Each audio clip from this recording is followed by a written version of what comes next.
The US finished off its international window with a 4-0 rout of Costa Rica, turning the page quite comfortably after an emotional Nations League final win vs Mexico.Brenden Aaronson scored in the 8th minute. Daryl, Dike and Reggie scored the first senior international goals of their respective careers. Gio Reyna came off the bench to convert a penalty kick, and the US cruised by Costa Rica with a 4-0 friendly win Wednesday night in Utah. It capped a 4-game, 3-1-0 stretch for what's considered to be the top group at coach Greg Berhalter's disposal. For days and weeks, the U.S. staff and players referred to this window, which began with training in late May, included a May 30th friendly defeat to Switzerland and then 3 wins over CONCACAF foes, as a dry run ahead of World Cup qualifying. The travel and rapid nature of the match schedule was meant to repeat the cadence of a 3-game qualifying window, which will largely be how CONCACAF conducts its octagonal through multiple fixture blocks in the final round. Ensuring there was no downtick in energy and effort, no matter if the stakes had been lessened as they were on Wednesday, was of the utmost importance. For us on the team level, what's most important now is turning around and playing tomorrow. We were on a high on Sunday, and how do you get back to a level that you can perform on Wednesday? Because that's what World Cup qualifying is, Berhalter said prior to the match. It's going to be about a result on Sunday. No matter what it is, you still have to turn it around and perform on Wednesday. There was never going to be an entirely apples-to-apples replication of a World Cup qualifying, because that's impossible, but some other elements also threw off the balance a bit.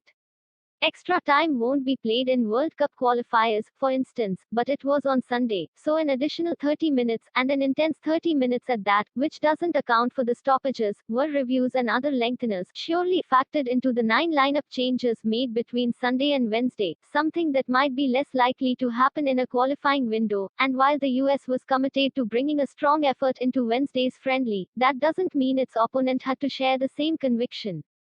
Following 2 consecutive defeats on penalty shootouts in the Nations League Final Four, and with a number of key players not available, you could understand why Costa Rica may have come out a bit flat. There was a noticeable and understandable decrease in intensity. Then, and how, really, could there not have been, as things got started at Real Salt Lake's Rio Tinto Stadium? But it didn't take long for the US to erase all notions that it'd be an off night, at least from its standpoint. Aaronson fired home his 3rd international goal just over 7 minutes in, following up a block chance from Daryl, Dike, who wasn't on the 23-man Nations League roster, but did remain with the team throughout this camp with the expectation that he'd play in the friendly. The sequence was sharp all around, with Mark McKenzie's pass setting up Sebastian Legate, who played Anthony Robinson down the left. The Fulham fullback curled a cross forward for Dike instead of squaring slightly backward for Aaronson, and it paid off with the early goal. McKenzie again was a catalyst out of the back for the USA's second, splitting the lines with a pass that allowed Dike, who had stayed onside, to run onto the ball in stride, take his time and deliver a confident finish in the 42nd minute. Aaronson's confidence, coming off his first half season in Europe with Red Bull Salzburg, continued to show through, as he nearly created what would have been a third for the US, with Yunus ultimately firing wide. The USA's third came just over 6 minutes into the second half, though, with Reggie pushing forward, pouncing on a ball in the Costa Rica midfield and surging forward before delivering a confident left-footed finish. The fourth came after a series of substitutions, with Reyna, just into the game, getting stomped on and pushed inside the Costa Rica box. The 18-year-old Borussia Dortmund star took the opportunity to roll home a penalty in the 77th minute, making him the USA's 4th goal scorer on the night who was 22 or younger. The result was never in question, and the US was always in full control. So if maintaining momentum and finishing this window on the right foot was the goal, consider that reached. This little test that we've had right now is the closest we're going to get to that before getting into qualifying. Tyler Adams, who captained the US for the first time on Wednesday and played the first 62 minutes, said before the match, "Mentally you always have to stay in a positive space whether you win or lose," he continued.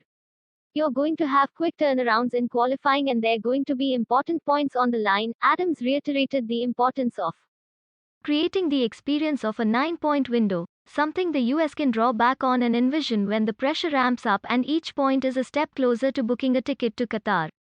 With the Nations League wins over Honduras and Mexico and Wednesday's friendly, it's now accomplished that the vibe in the team and the emotion in the team is obviously very positive. After the Mexico win, Adams said, "Anytime you can win a game like that, obviously raise a trophy with a bunch of your longtime friends, longtime teammates, it's special. It brings the bond much closer together. For me, I think the most important thing is we're here. We participated in the Nations League. We have these friendlies for a reason, and that's to set us up for success in the future. Especially qualifying. For me, my focus has already changed. You take that in, you enjoy the moment while you can, but winning this game, vs. Costa Rica will be the cherry on top, and so it was. But the concurrent matches happening at the lower rungs of CONCACAF during this window play an important role in the USMNT's future as well. The first round of World Cup qualifying has been completed, with 3 two-match series set for June 12 and 15, from which the 3 winners will complete the 8-team final round. The pairing of greatest intrigue to the US is the one between St. Kitts and Nevis in El Salvador, with the winner hosting the US's first match of the octagonal, Trinidad and Tobago, which ended the US's World Cup quest short of Russia in 2017, was eliminated in first-round group play and won't be a factor going forward. A return to Cuba had previously been a possibility for the opener. Haiti, Canada and Panama Curacao are the other matchups that will determine future opponents in qualifying, and while all the US's focus has been on replicating a qualifying window, beating Mexico and winning a trophy, there is attention being paid elsewhere. Berhalter indicated that his staff was monitoring everything closely. On site, we have personnel at the games, we're scouting them, Berhalter said. It's an important step for us to get a hold of whoever's going to be in the group of 8. We want to know as much information as possible. The job from this window has been done, and this summer's Gold Cup, while maintaining its status as a regional championship, will be used more for testing out those not necessarily on the top of the depth chart and perhaps expanding the pool of those who are turned to in the fall. It's all about World Cup qualifying from here on out.